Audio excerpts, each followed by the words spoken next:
Have you ever wondered why something you wanted so deeply suddenly slipped away, as if the universe itself closed the door? It feels like loss, like punishment. But sometimes it's protection disguised as pain. Life has a way of rerouting us before the crash. Stay with me, and you might see the quiet force that's been guarding your path all along.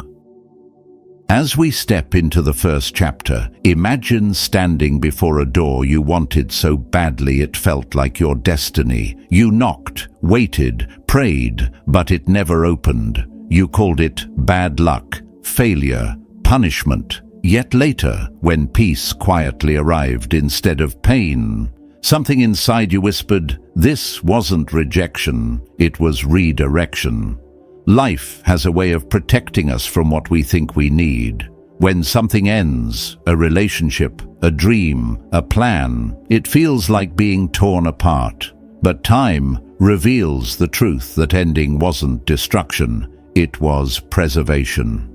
The Stoics understood this. Marcus Aurelius wrote, "The impediment to action advances action. What stands in the way becomes the way." Sometimes what blocks your path isn't the enemy, it's the shield.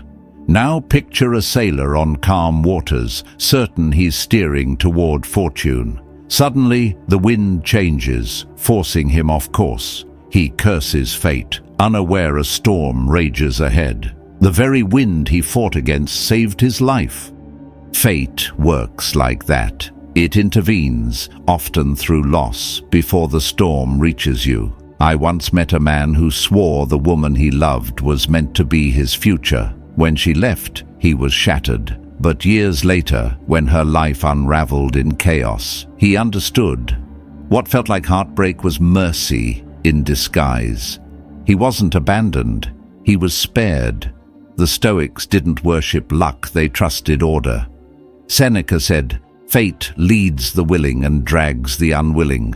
When we resist change, we suffer twice, once in loss, once in denial. But when we yield to it, we begin to see that what left us was never ours to keep. The calm that follows a closed door is not numbness, it's your soul recognizing its own protection. Every ending is a teacher. Every silence after a fall is the voice of wisdom saying, "Wait and see." You can't see the whole design, but you can sense its hand. The universe, or as the Stoics called it, nature, does not steal without reason. It prunes, like a gardener, removing what can't grow with you. When the door closes, don't rush to break it open. Step back. Watch. If peace follows, it means fate has done its work. The higher order has intervened, not to punish, but to preserve. The things that left you were not taken, they were returned. You are not being delayed, you are being detoured from ruin. Because sometimes the greatest act of protection comes disguised as loss. The redirection you resent today may one day be the reason you survived. That's why Stoics practice calm in crisis. To them, serenity is not ignorance, it's trust. Trust that what leaves was never meant to stay. Trust that the closed path is the safer one. So when doors close and your spirit stays still, don't mourn the silence, honor it. That stillness is confirmation that you're being guided away from the fire, even if you can't see the flames. And if you listen closely, beyond that silence, you'll sense the next sign of protection, a whisper, a feeling, an intuition that tells you don't go there. That quiet warning isn't fear, it's fate's gentle hand, steering you once more. Moving into the second chapter, picture this. You are about to take a step toward something, a decision, a person, an opportunity, and for reasons you can't explain, something inside you stops. It's not fear, not anxiety, not hesitation. It's quieter than that. It's a whisper that says, "Don't go." You pause, unsure why, but the longer you wait, the clearer it feels. hours, days, or even years later, you realize that something you avoided turned into chaos for everyone else who didn't listen to their intuition. That still, small voice within you was not doubt. It was protection. This is where life speaks softly, not through words, but through alignment. The Stoics called it living in harmony with nature, the understanding that the same intelligence that moves the stars also moves through you. When your mind is calm and your heart is steady, you begin to sense the subtle rhythm behind things. You begin to feel what logic can't explain. Marcus Aurelius once wrote, "The soul becomes dyed with the color of its thoughts." In other words, your inner state shapes your perception of the outer world.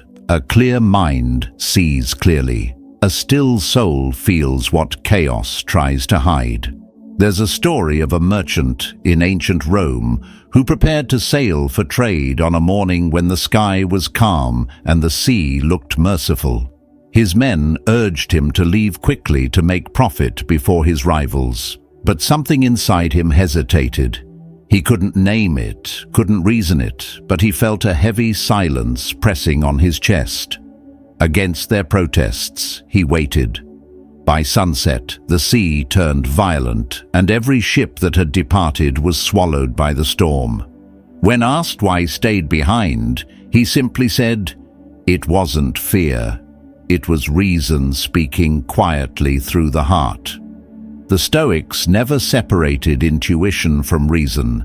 To them, a trained mind and an attentive soul were partners, not opposites. Epictetus taught, "If you wish to be invincible, focus on what you can control." And what you can control is awareness, the ability to notice small shifts before they become disasters. The tone in someone's voice that doesn't match their words. The restlessness before an argument.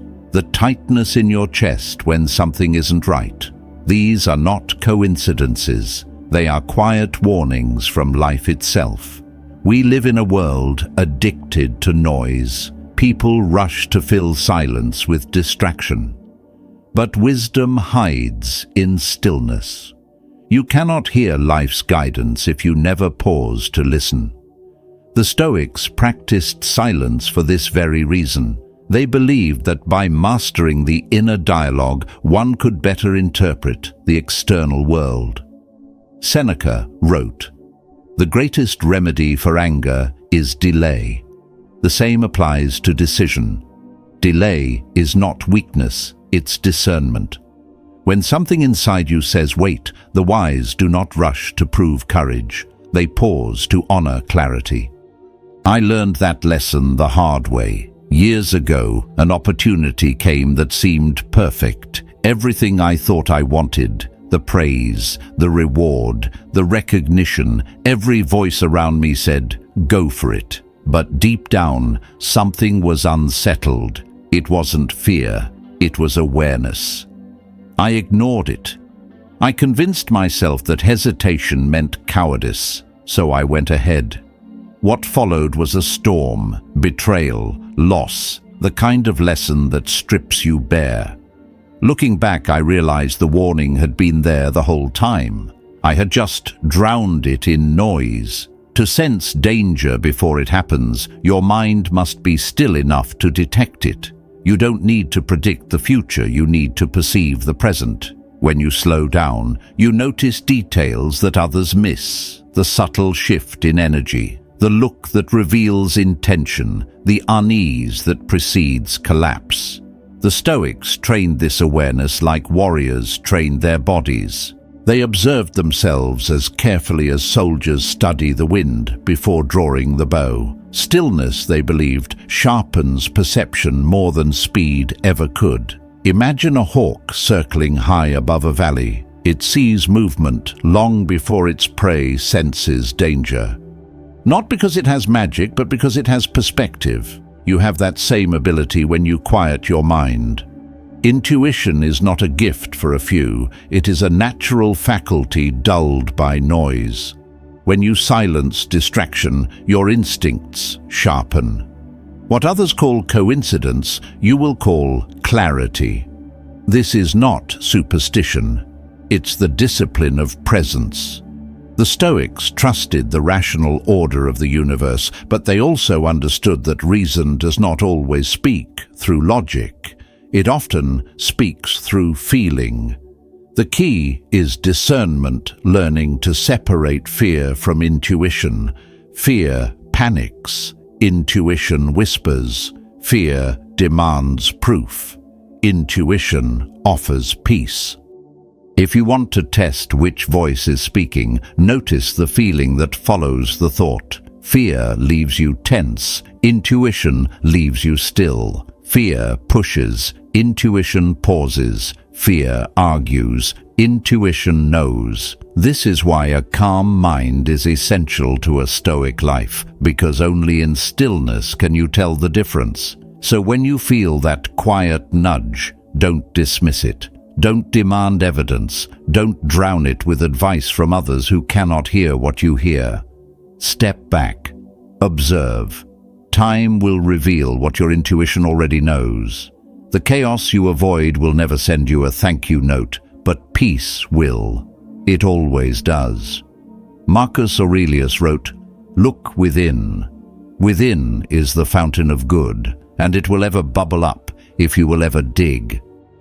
When you learn to look inward, you discover that the guidance you seek has been there all along.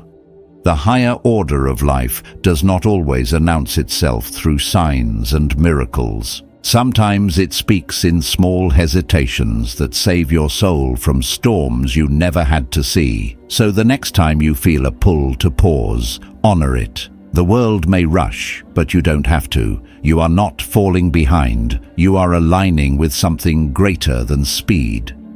You are being protected by timing, by awareness, by the same unseen wisdom that governs the movement of the stars. Fate rarely shouts. It nudges. If you ignore the nudge, it will send a storm. But if you listen, if you trust that quiet voice within, you'll walk paths that others never find. You'll make choices that bring peace instead of noise. You'll live not by reaction, but by reason. That is how the Stoic stays safe in chaos, not by avoiding life, but by staying awake within it. And as you learn to honor that whisper within, the noise of the world will fade, and you'll realize something profound, that the voice guiding you has never been separate from you. It was your higher nature all along, the one quietly protecting you before you even knew you needed protection. Entering the third chapter, imagine this one by one. The people you thought would walk beside you begin to drift away. No arguments, no explanations, just distance, quiet and unannounced. It feels unnatural at first, like life is pruning the branches of your soul without asking permission. You check your reflection in that loneliness and wonder, what did I do wrong? But the truth is, sometimes solitude isn't punishment, it's protection. The Stoics understood this better than anyone. They didn't chase constant company. They didn't measure their worth by who stayed or who left. They believed that nature, in its quiet precision, removes what no longer serves our growth. Epictetus once said, "No man is free who is not master of himself." Freedom begins where attachment ends, and sometimes the only way to master yourself is to be left with no one else to lean on. Picture this: a sculptor stands before a block of marble. With each strike, he removes what doesn't belong. To the untrained eye, it looks like destruction, but the sculptor knows what's being chipped away isn't loss, it's revelation. That's how isolation works. The people who leave are not taking pieces of you. They're revealing what was meant to remain. When you walk the Stoic path, you start to notice how fate has its own timing for subtraction. A friend stops calling. A lover grows cold. A circle that once felt like home starts to feel foreign. The instinct is to cling, to chase what's fading. But as Seneca wrote, associate with those who will make a better man of you. Life will test this by removing those who can't. Not because you're unworthy, but because you're evolving. There was a time I mistook silence for abandonment. I kept trying to resurrect dead conversations, rebuild broken ties, breathe life into people who no longer had space for me. Every attempt only deepened the ache. Then, one day, I stopped fighting the distance. I let them go, not in anger, but in understanding. That day, the silence stopped feeling empty. It started feeling sacred. Marcus Aurelius once wrote, "Nowhere can man find a quieter or more untroubled retreat than in his own soul. Isolation, when accepted, becomes that retreat. It becomes the gym where the mind strengthens, the temple where the spirit remembers its own voice. You start to hear the thoughts you've been too distracted to face. The noise of others fades, and the dialogue with yourself begins. It's uncomfortable at first, because truth speaks softly but cuts deep. But that discomfort is where transformation begins. Think about winter. Everything looks dead. Trees stripped bare, fields frozen, skies silent. Yet, beneath that stillness, life is preparing to bloom again. Solitude works the same way. It's the winter of the soul, cold, quiet, but necessary.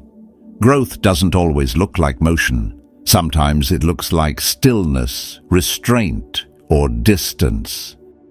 In that stillness, you start to see who truly belongs in your life. The ones who return, not because they need you, but because they value your presence. The ones who never left, even when the season turned cold. And more importantly, you see who you are when no one is clapping, calling, or watching. That's where real confidence is born, the kind that doesn't crumble when attention disappears.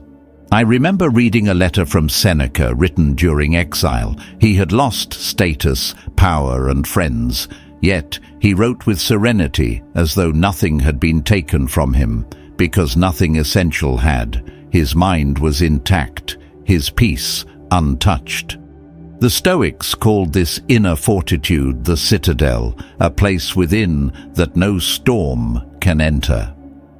That's what isolation builds if you let it your own inner fortress. You begin to realize that solitude doesn't mean loneliness. It means alignment. The distractions fall away so you can finally hear your own rhythm. You notice how much energy was wasted trying to keep what no longer fits your direction. You stop chasing validation and start valuing silence. Because silence doesn't lie. It shows you where your peace truly lives. When people drift away, let them. Don't curse the current that carries them. It's not rejection, it's redirection. Every departure creates space for clarity, for self-respect, for peace. The Stoics believed that nature corrects imbalance by removing excess. What leaves your life isn't random, it's refinement. So if you find yourself walking alone today, don't rush to fill the emptiness. Sit with it. Let it teach you. The right people don't vanish when you rise. They meet you where you're going. The wrong ones fade where you've already been. Either way, solitude is never against you. It's life pulling you back to your center. Because in the silence of separation, you rediscover the one companion you were never meant to lose, yourself. And once you've learned to stand alone with peace in your chest, nothing external can shake you again. From that quiet strength, another truth begins to form. You start to notice something remarkable. You've been through so much, yet here you are, still standing, still breathing, still whole. That's where the next sign appears, the realization that you keep surviving what should have broken you. From here, imagine walking through the ruins of everything that was meant to destroy you, the ashes, the silence, the memories that still hum beneath your skin. You remember every fall, every sleepless night, every time you said, "I can't take another hit," and yet somehow you did. You're still here. Every storm tried to bury you, but somehow you walked out wiser, not weaker. There's a moment after chaos when the air feels heavier. The dust hasn't settled, but you realize you've survived again. It's confusing at first, how you endured what should have crushed you. But that's the quiet genius of nature. The Stoics believed that life tests what's strong, not what's weak. As Seneca wrote, "Fire tests gold, adversity tests the brave." The world isn't conspiring to break you. It's refining you, removing the impurities that comfort never could. Imagine iron in the hands of a blacksmith. The metal screams under heat, bends under blows, but the hammer isn't punishment. It's purpose. Each strike shapes it into something unbreakable. You are that metal. Life has struck you, bent you, even shattered pieces off you. But with every impact, you've become stronger, clearer, more defined. The storms weren't random, they were instruction. I once met a man who had lost everything: his family, his work, his home. For a long time, he walked through life like a ghost, convinced he was being punished by fate. But one evening, as he told his story, his voice changed. It wasn't bitterness I heard, it was peace. He said, "Losing everything was how I learned what I truly had." That's what surviving does. It strips away illusion until only truth remains. Marcus Aurelius wrote, "The blazing fire makes flame and brightness out of everything thrown into it." That's you. Every insult, every betrayal, every failure, they were all fuel. The pain you thought would destroy you simply revealed your depth. The people who doubted you, the ones who left, the moments you collapsed, those were the chisels carving your endurance. It's easy to believe strength means never falling, but Stoicism teaches the opposite. Strength is falling 1,000 times and getting up quieter each time. The calm after chaos is not numbness, it's wisdom. You stop asking, "Why me?" and start asking, "What is this teaching me?" That shift is the beginning of mastery. Think of a forest after a wildfire. The old trees are gone. The air smells of smoke. But deep beneath the blackened earth, seeds are waiting. What looks like destruction is preparation for new life. That's what every storm has done for you. It cleared what was dead, so something truer could grow. I remember a woman who told me, "I thought I was done." But pain taught me how to pray differently. She didn't mean religion, she meant presence. She learned how to sit in the middle of her suffering without begging for escape. And in that stillness, she discovered something priceless. She no longer feared what could be taken from her. That's the strength the Stoics called apatheia. Not apathy, but freedom from emotional slavery. You stop fearing loss when you realize you can rebuild from nothing. Epictetus said, "It's not what happens to you, but how you react to it that matters." You've lived that truth. Think about it. How many times did you think, "This is it, I'm done"? And yet, the next morning you rose again, not out of optimism, but out of instinct. That's the proof that something inside you is unbreakable. The Stoics called it your inner citadel, a fortress within that no external event can destroy. Every storm only reinforced its walls. The hardest battles are never external. They happen in silence when no one is watching. The battle to stay kind when betrayed. The fight to keep moving when you can't see progress. The quiet decision to not let bitterness take root. That's real strength. It's invisible, but it changes everything. You've endured the loss of people who once felt permanent. You've stood inside pain so deep, it felt like it would dissolve your identity. And still, you grew. You didn't escape it. You absorbed it, learned from it, let it shape you. That's the Stoic way. To not resist what life brings, but to transform it into wisdom. Pain is a sculptor. It doesn't ask permission. It carves. And in time, you begin to see what it was trying to reveal all along. The calm beneath the chaos, the power in patience, the beauty of endurance. What you once saw as punishment was, in truth, preparation. You weren't being broken down. You were being built. When you understand this, gratitude takes the place of fear. You stop praying for an easy life and start preparing for a meaningful one. You stop chasing comfort and begin chasing clarity. Seneca said, "Difficulties strengthen the mind, as labor does the body." That's why the universe gives you storms to exercise the muscle of your soul. Without them, you'd never know your own power. So now, when pain visits again, and it will, meet it differently. Don't ask it to leave. Ask what it came to teach. Don't curse the night. Study it. Because the night is where wisdom glows brightest. And when it's over, when you walk out of that storm again, look at yourself closely. Notice how you move slower but surer. How you speak softer but with more weight. How you no longer rush to prove anything.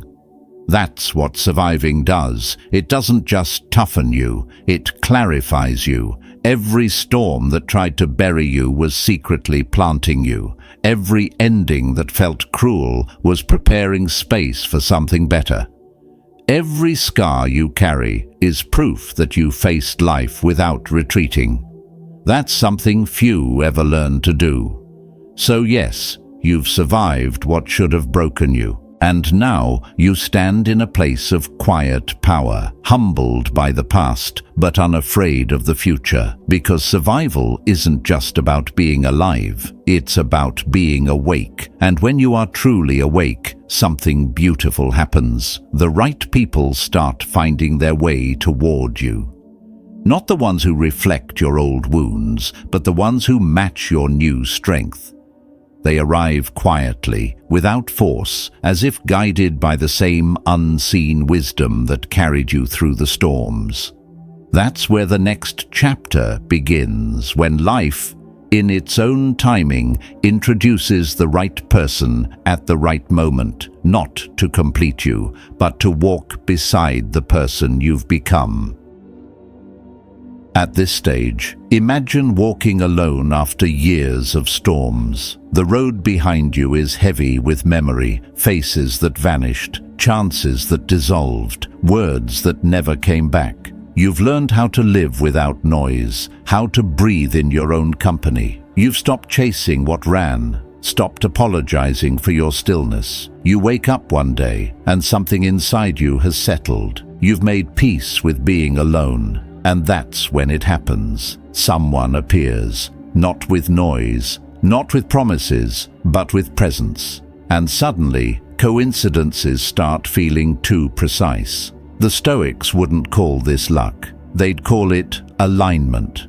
Marcus Aurelius said, "Everything that happens, happens as it should. And if you observe carefully, you will find this to be so." That's what you're seeing now. The invisible pattern of cause and effect finally revealing its design. What feels like timing is really preparation, meeting, readiness. When you stop forcing life to move, it begins to move toward you. For years you might have been asking, why now? Why not earlier? The answer is simple: earlier you weren't ready. Fate never gives before the soil is ready to receive. Seneca said, "No man was ever wise by chance. Wisdom comes from endurance, from every heartbreak, from every door that closed before this one opened." So when the right person appears, it's not a miracle, it's the inevitable outcome of your own growth. Imagine a craftsman carving marble alone in the dim light. Day after day he chisels with no applause, no audience, no certainty anyone will ever see his work.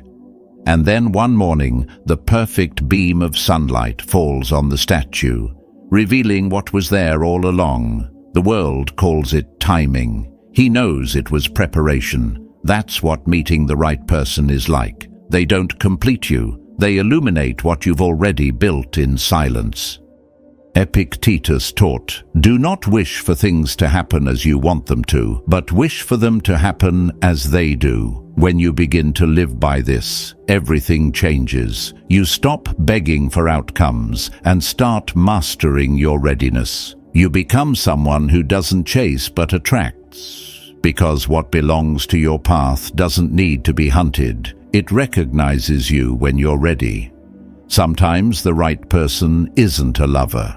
Sometimes it's a friend who helps you see your strength. Sometimes it's a teacher disguised as a stranger. Sometimes it's a passing conversation that stays in your mind for months because it carried something your spirit was starving for, clarity. These are not random meetings.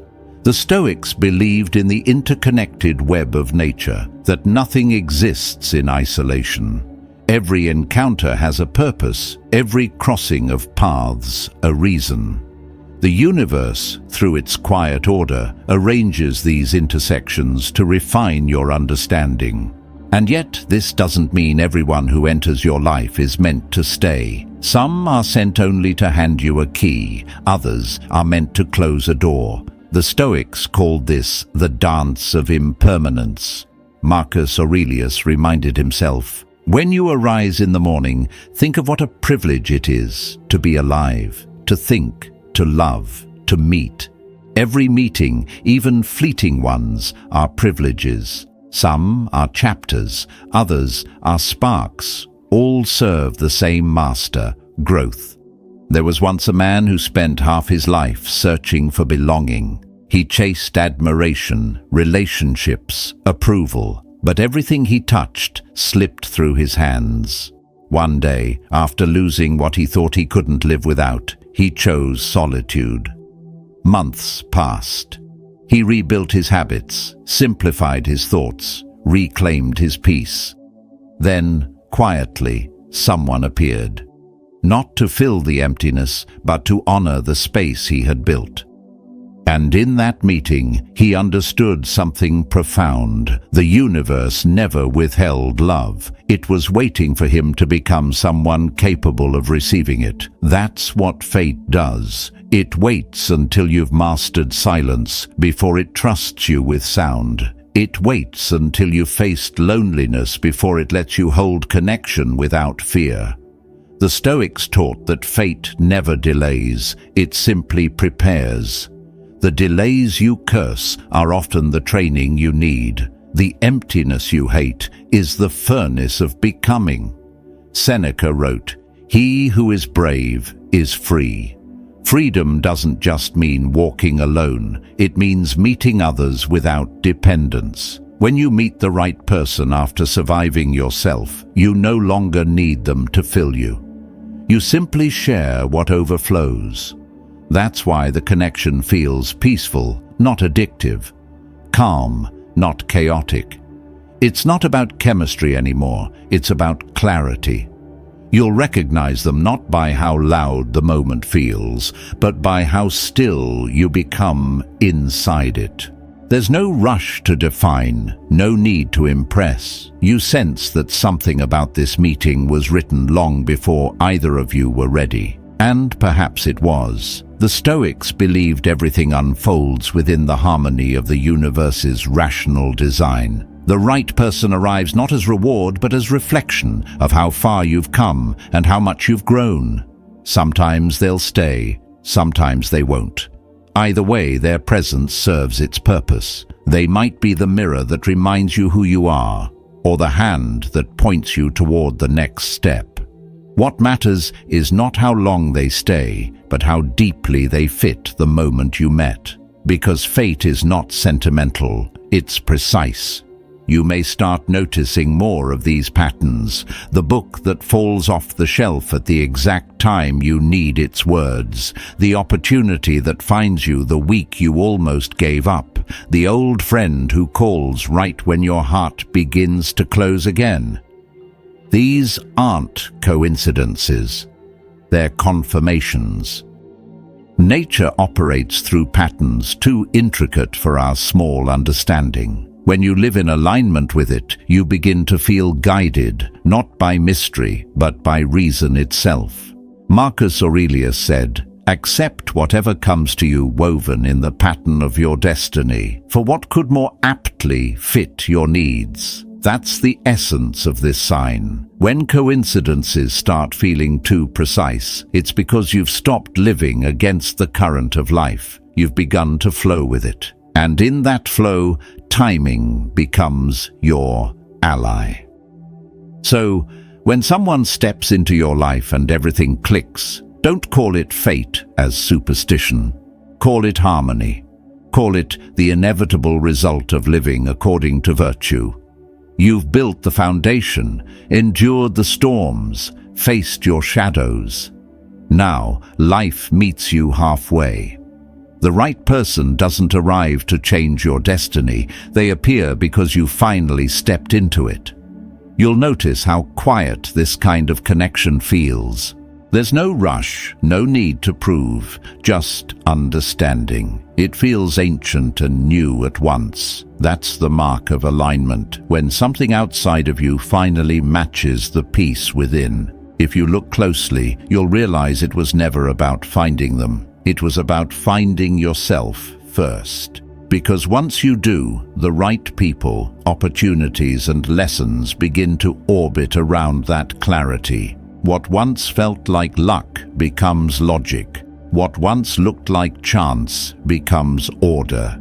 And that's where this path completes its circle. You began by wondering if you were being protected. You were. Every rejection was redirection. Every silence was preservation. Every storm was a sculptor. Every lonely night was a lesson in strength. All of it was preparing you for this, for the calm, the connection, the clarity. Because when you meet the right person at the right time, it's not the universe rewarding you. It's the universe recognizing you.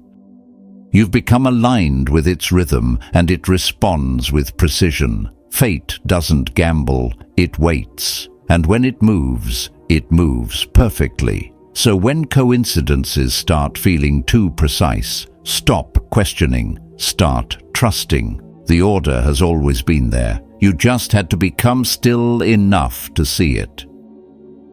These moments are not random. They are quiet signs that life is working in ways you cannot yet see. Every delay, every ending, every change carries meaning. What feels like rejection today may one day reveal itself as protection. What feels like loss may be life clearing space for something greater.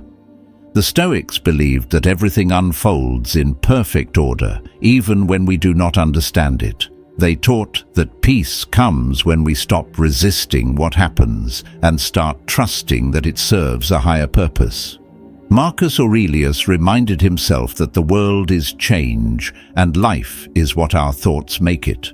When you see life as an ally instead of an enemy, every twist in your path becomes guidance, not punishment. So take a moment to breathe. Trust the process that brought you here.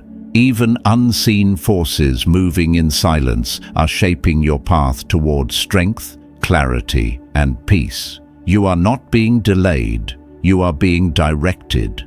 If this message spoke to you, write "Stay Guided" in the comments as a reminder that you are being led with purpose. And if you wish to keep walking this path of calm and awareness, subscribe and continue this journey. The next step may already be waiting in the next video.